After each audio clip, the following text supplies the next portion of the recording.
when Reverend William Barber acknowledged what we were doing this year, and he found out that we had the Poor People's Campaign going for the last 8 years, it was a tremendous help. And just a year ago, me and Reverend O'Day got a chance to meet Dr. King's daughter, Bernice. She came here because we have a place in Oak Park. I grew up in the Oak Park community, and I've been an advocate and activist in my community, since I was 15 years old. But one of the things that we have there is a cornerstone, which is the corner of 15th and Martin Luther King, is the only place in the United States that represents Dr. King's birthday and his name, which is 15th Avenue, and Martin Luther King, which his birthday is on January 15th, 1929. But when his daughter came here to change the name of that building, which is the No Youth Left Behind Center, she changed the name to the Martin Luther King Educational Center. And when she saw that we had the banner of the Poor People's Campaign, so she said, well, why did you take on the Poor People's Campaign? What do you do to raise money? And at that time I told her, we don't raise money with this banner. We raise consciousness and awareness. That's what we do. We're not here to make money off your father's name. Your father gave his life for me and many other people's. That was what his life was about. That's why his life was taken, because he was empowering us to have knowledge on how to survive, in this time and in this day and in the past. And so what we're doing today is to make sure that his legacy is alive today for these particular reasons, because that's the only thing left today. That's how do we save the revolutionary values of what his teachings were and the repairs of the breach of what he was trying to tell us at the end of the day, of all people coming to the table, being under the same tent, because at the end of the day, we share the same destiny. We are still under the same destiny of that cloth. It doesn't matter what color you are, what religion you are. We share that same destiny, and that's what we're trying to do here today. That's why we came here to explain to you about the Poor People's Campaign. And this card here we have back on the table. So if any of you are interested in coming out and being a part of the campaign or want to do some volunteer work with the campaign, you're welcome to come, and be a part of it. That's what we're here for. And I'm going to leave it at that and let Reverend O'Day come up, because he does the training for some of the nonviolent actions that we, that we do. And I'll let him take it from there.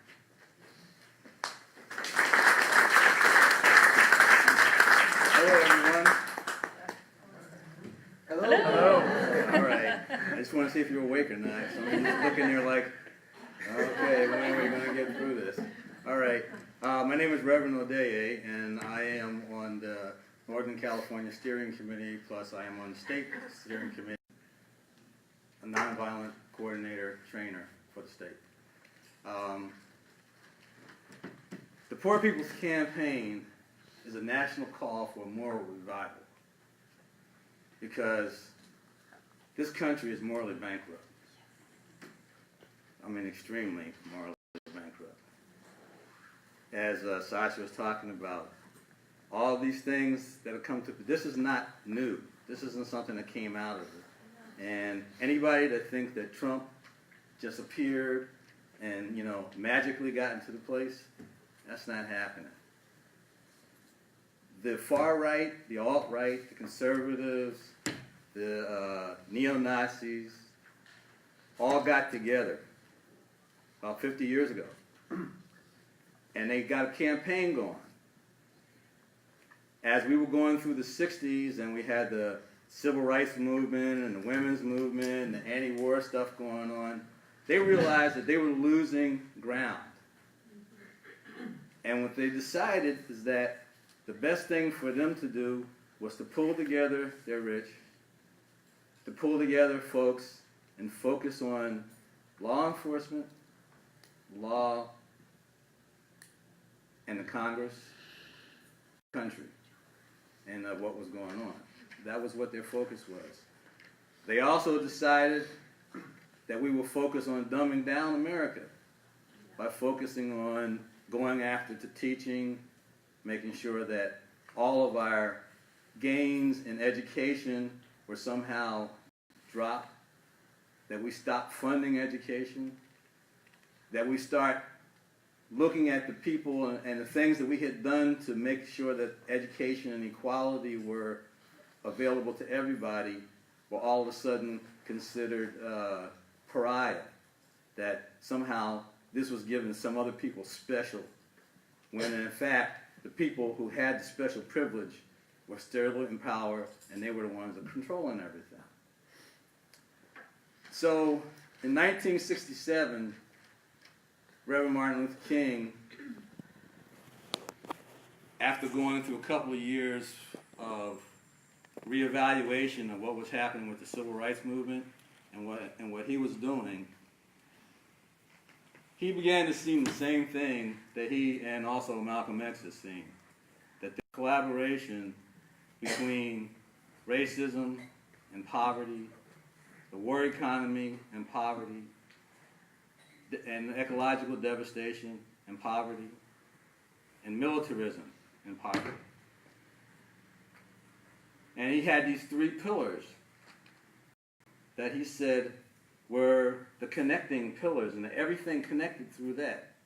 And the connecting thing that joined all of it was poverty. The fact that people who are poor are, one, easier to control.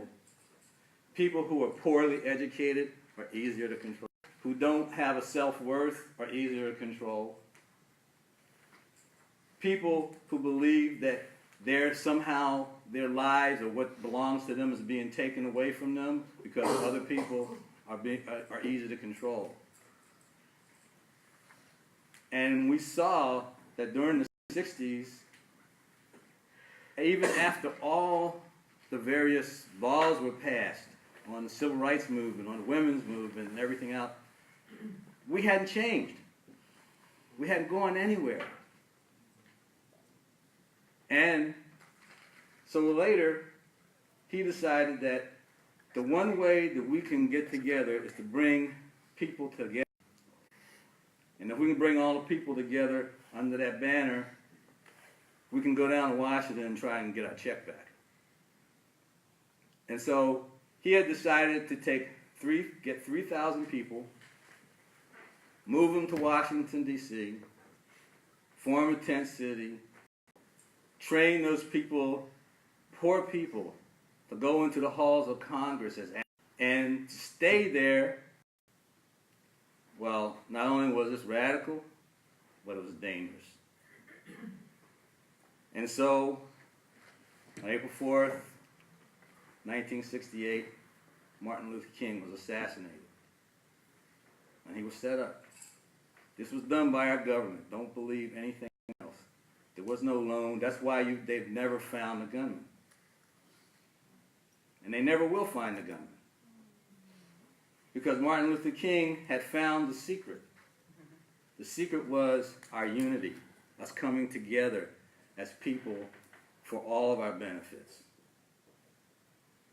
And that's what we of the campaign now are doing. We're bringing everybody together because it's the only way that we're going to survive. We live in a country that is with the people. But the power can only be used by the people if the people get together and make a point of stepping up and taking control of the economy and of what's necessary to us. We have to change the moral narrative of the country. We have to get to the point where social issues are more important than anything else. When we start talking about social issues, all of a sudden they start calling us commies, socialists, all these names that evoke all these really negative images in most Americans' minds. But in reality, what they're talking about was other people trying to do the same thing using other ways and other means of government and other ways of trying to get the same thing that we're talking about, but using the same means and expecting different results. And so Martin Luther King said and found through his studies with Gandhi, etc., that the nonviolent movements, that the most changes have been made that stuck were made nonviolently. And so we today, out of respect for what he started, and also as a continuation of what he started, we have reformed the Poor People's Campaign, and we're moving forward with it. This next 40 days that we have together is just the launching of the campaign, because we're here for the duration.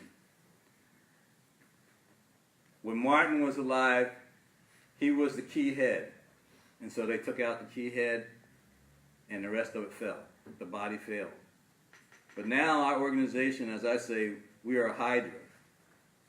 We have many heads, many hearts. If you cut one of them out, we're going to grow 2 more. And we're bringing them up from the poor and from the people and from the classes of people who have been, locked away and discarded. Because that is the hope for us. That's our leadership. We lose so much in this country in terms of leadership, in terms of technology, in terms of education, because we are so divided into silos and separated. And what Martin Luther King saw, and that what we see now, is that our whole purpose now is to bring us together, is to unify what we're doing, is to make people see that your problem is not just your problem, it's my problem too. Because, like I say, if you aren't free, if you aren't happy, if you can't get the education you want, if you can't find a place to live, then that affects me too. That means I can't be happy. Because I'm going to have to worry about you coming over and knocking me over the head trying to get something that we can all share, that we can all have. And because we are being forced to fight over the scraps of the table. America has 140 million people that live at or below the poverty level in this country. 140 million people. And we just barely have 300 million people in this country. So that means over half the country is living in poverty. And then you have another group of people who are just a little beyond that, but with one check loss, with one health problem, they'll be right there with the rest of them. So we have 10% of the people making 90% of the wealth, controlling 90% of the wealth. That's obscene. We can't stand for that. We cannot stand for that. We cannot stand for these militaristic hawk people that believe that since we have the power to do something, we should be able to force people to do our things our way. No. If history has taught us anything, force is never the way to get people to happily engage with you. Kindness, love, empathy, sharing, those are the things that make human society strong and whole. And those are the things that we propose, and those are the things that we regulate, those are the things that we offer, those are the things that we hold up high in this campaign. Because those are the goals that we're striving for. Now, I do the trainings, and we train people for our nonviolent actions. We call them moral witnesses, because when you're going out to do these things, it is your right. It's not only your right, it's your duty as an American to step out and tell the government when you think they're wrong. It is your duty to step up and make sure that your fellow citizens are being well taken care of. It's your duty and obligation to help those people who are not as well off as you are. And I'm sure most of you in here are Christians. And if you're not, like me, I'm not a Christian. You know, I'm a Rastafarian. And our beliefs stem from everyone's beliefs. But the basis of Christianity used to be love thy neighbor. Still is. And it still is. That's right. It's supposed to be. So we have to start trying to strive to those ideals that we talk about. Right now, you know, talk is cheap. And it's time to step up. If we don't start stepping up now, things are going to get worse. The campaign did a research project called Souls of the Poor Folks. And it's online, and if you Google it, you can find it. It's called Souls of the Poor Folks. This is a 50-year auditing of the state of America. This audit was put together not just by left-wing people, but we had conservatives and right-wing folks and everybody working together, all these various research entities working together to find out the facts. And when they finished making this, all of the people working on it, whether they were conservatives, whether they were Republicans, whether they were Democrats, no matter who they were, they all came to the same opinion, that we're screwed. We are in a worse situation now than we were 50 years ago. We have higher rates of they say that the unemployment is off, but in the reality, if you go within the communities, unemployment is high. Homelessness is high. Poverty is higher.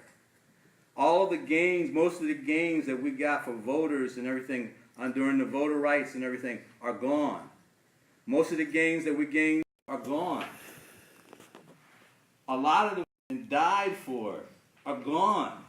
All of those positive things that we did. And we have to reestablish ourselves. We have to reestablish those here. And that's what this Poor People's Campaign is about. I'm conscious of people's time, and I want to make sure people know how to be involved. And that's what I'm just going to talk about. Okay. Okay. So, we're asking you to come out, get involved. We have lots of folks that were out this past Monday. And we're going to keep going. Every Monday we're going to be out there, except for on the 28th. We're actually going to be out on Tuesday, the 29th, because that's for the Veterans Day. And the veterans, working with the veterans, have asked us to leave the 28th off for them so that they can be a part of the campaign on the 29th. When you say out there, could you be specific about? Yes, I'm going to say it. We have 6 weeks and we're going to be at the Capitol. All of our things are going to be at the Capitol. We have Facebook sites that are online that you can check us at. If you go to poorpeoplescampaign.org, that's our national site. We have the CaliPPC.org, that is our California site. You can sign up there, and we have some pledge cards here in the back if anyone's actually interested. But you can go there, you can sign up, it'll get to us. We'll contact you, talk to you about training. Because everyone that comes into the movement as part of the movement, as part of the working part of the movement, has to be trained in nonviolence. Because this is what our whole thing, that is our hive. We are a nonviolent movement, and we believe in nonviolent civil disobedience when it's necessary. Reverend O'Day, thank you both for being here. I certainly appreciate it. One of the things I'd like to piggyback on is that Dr. King talked about nonviolence, direct action. And I think that's a part that doesn't get addressed as much as it should. And direct action is about creating attention, which brings attention to the problem. So Right. it's not us working from a deficit model of what we don't have, but it means collectively our economic power that we do have. African Americans have more than $1 trillion of combined income in this country. I think we can make a difference have to know that race is a social construct, and that there are more white people who are in poverty Yeah. than there are black people simply because of the numbers. Yep. And percentage-wise, there are. So it's not like it's our problem or my problem, it's our problem. And I think that once, I so much appreciate you, but I just had this feeling that I wanted us to know, the bus boycott, was successful simply because the people stopped supporting the bus and they had to lay off people. Rosa Parks, it was planned that she sat on the bus. Mm-hmm. And I think that we have to know and bring attention to things because we have different generations who don't even know the history or the struggle. Oh, yeah. Like you gentlemen Yeah. do. So when we start an education, we need to be able to talk about how we get to the power structure. And we get through the power structure through economics. Yeah. And we don't work from a deficit model of what we can't do, but we work from a model of what collectively that we can do. We are in this together.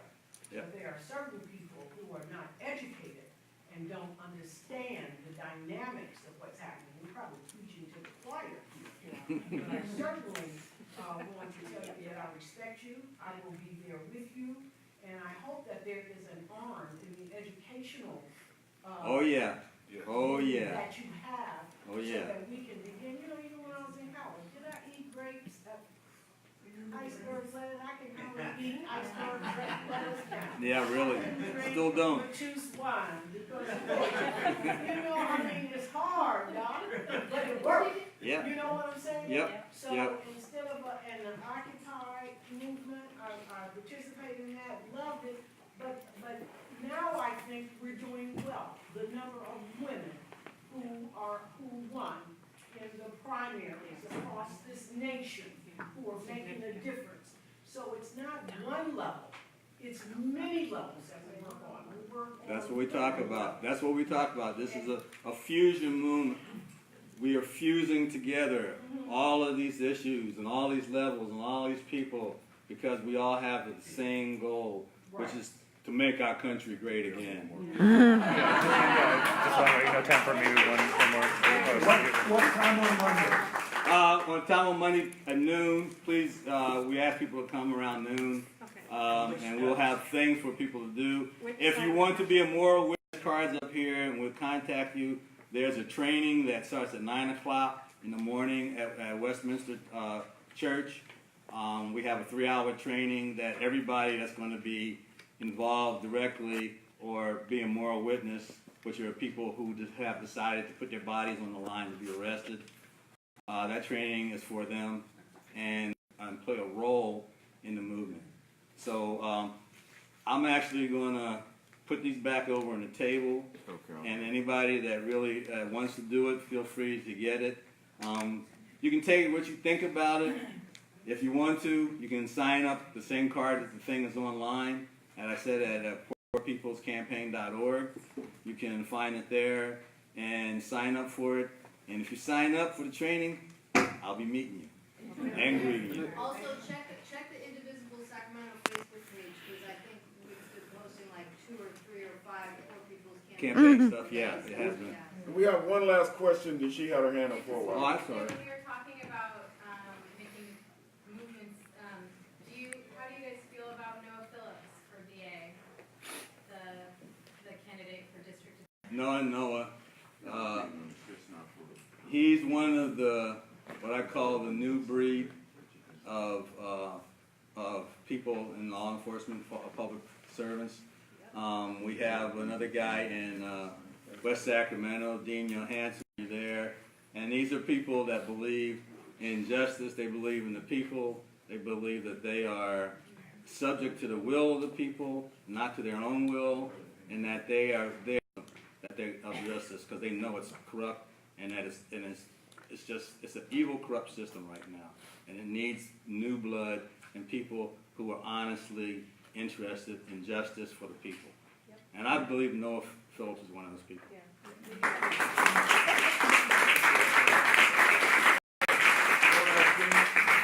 Thank you. newspapers back here on the table. You know, we see a lot of stuff in social media. These are the People's Tribune. They're just independent newspapers, just keep you associated with what's going on across the country. All right. Thank you. Thank you very much. Thank you.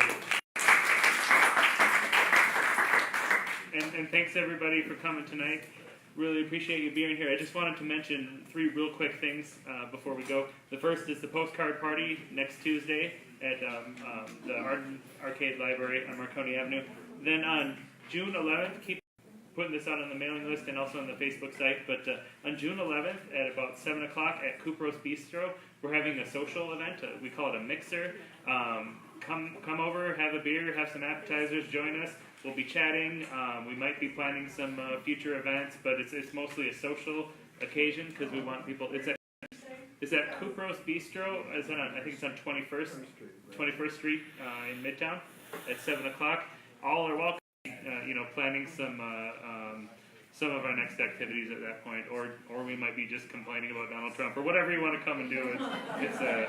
It's open to all. It's all on the website, right? We will be putting this one. We just confirmed the location, so we'll be putting that on the website.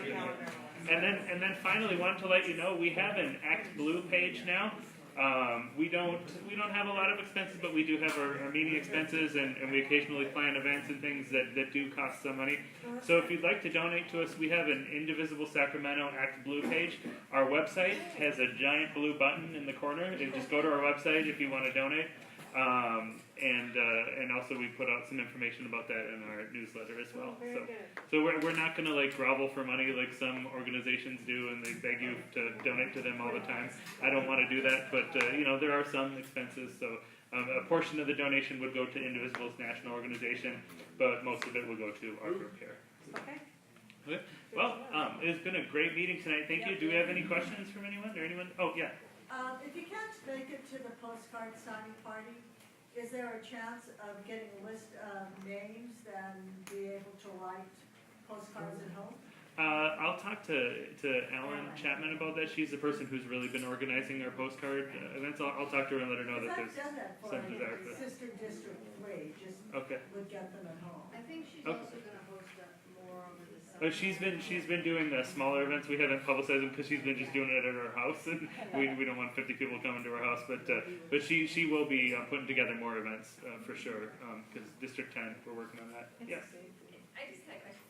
Is it okay to talk about a petition for rent control, rate stabilization on the ballot in November? Oh, sure. You have a petition. So, is everyone familiar with the rent control measure? So, Okay. so we're trying to get that. Try to get it on the ballot in November, because it is for rent stabilization and eviction protections in Sacramento City. Great. So, if anyone's interested in signing the petition, You have to be in the city, not the county. One for the state, one for the city. Yeah, Oh, okay. one for the state's been turned in, and that one, I think should be on the ballot, hopefully. Great. And, but this one's just eviction for the city. Okay. Thank you. Yeah, sorry. And we had another question here. Just a comment, a few of your people are coming out in one. Yeah, I'm just a volunteer, but I have other people volunteering too, I don't know. The word is getting out. Well, great. Okay. Well, thank you very much, everybody. Really appreciate you coming out tonight. Thanks again.